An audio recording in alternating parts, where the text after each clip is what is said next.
أعوذ بالله من الشيطان الرجيم. بسم الله الرحمن الرحيم.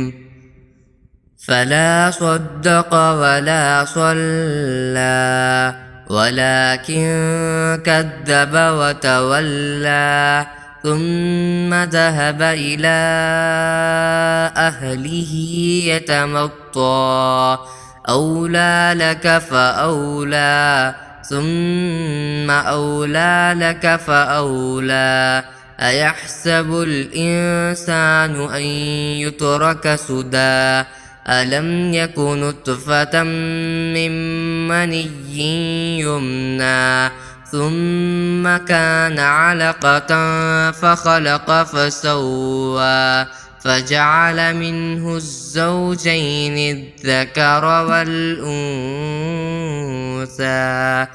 أليس ذلك بقادر على أن يحيي الموتى؟